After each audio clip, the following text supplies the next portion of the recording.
Nakakaapekto sa pananaw ng mga foreign investors sa bansa ang issue ng umano'y blank items sa 2025 Budget BICAM report ayon sa isang ekonomista. Sinabi naman ito na kailangang maimbestigahan ang naturang issue. Si Creslyn Catarong magbabalita. Kapabayaan sa tungkulin. Ganito ang inilarawan ng Filipino-Canadian economist na si Dr. Michael Batu ang umunoy pagpirma ng mga mambabatas at ilang senador sa 2025 National Budget Bicameral Report na may mga blank items. Dagdag ni Batu, inihalal ang mga mambabatas na ito para gawin nila ang kanilang trabaho, partikular kung may lalagdaang dokumento o anuman. Katulad na lamang ng issue sa national budget na dapat sana gawin nila ang kanilang responsibilidad na basahing maigi, iberipika at busisiin ang mga nilalaman nito bago pumirma.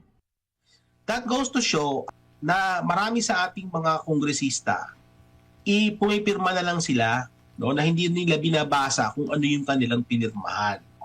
In fact, may mga ibang congressman nga na umamin din na nagsasabi na meron talagang blanco. Ibig sabihin nito na talagang na hindi nila ginawa yung kanilang tungkulin, na pag-aralan muna yung kanilang pinipirmahan. So the fact na pinirmahan nila yan, complicit sila dun sa nangyari dyan sa fill in the blanks sa BICAM report na yan. Ang tanong naman ng ekonomista, sino ang naglagay ng mga numero doon sa umano'y blank items? Masasabi ni Bato na mayroong malinaw na paglabag sa proseso ng BICAM report. Nabanggit niyang sa ganitong pangyayari ay talagang mayroong problema sa 2025 Budget BICAM report, kaya dapat magkaroon ng investigasyon tungkol dito.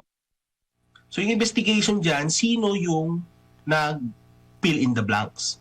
Kasi ibang kaso pa yung may fill in the blanks, ibang kaso pa yung sino yung naglagay. Kasi kung mapatunayan na kung sino-sino lang, hindi member ng kongreso or baga talagang merong lapse, then the law should be rendered as illegal.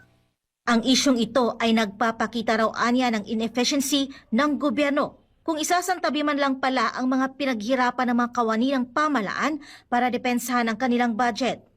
So, ibig sabihin ng inefficiency is, kumbaga, yung ginagawa ng ating gobyerno, para nagsasayang lang tayo ng pera. Hindi ba? O bakit ka pa kukonsulta? Bakit mo pa ikukonsulta yung mga iba't ibang ahensya?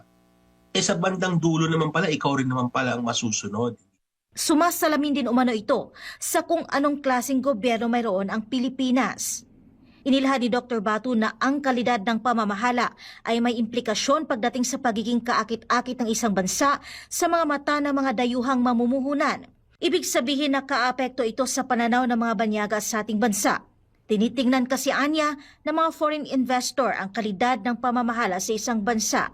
Kapag pangit ang kalidad ng governance, ang tingin ng mga mamumuhunan ay risky ang mag-invest sa bansang ito. Kung hindi maganda ang persepsyon ng international community pagdating sa quality of governance ng isang bansa, ani Dr. Batu, makaapekto ito sa credit risk ratings, gayon din sa foreign investment nito. Para sa Diyos at sa Pilipinas kong mahal, Creslyn Catarong, SMNI News.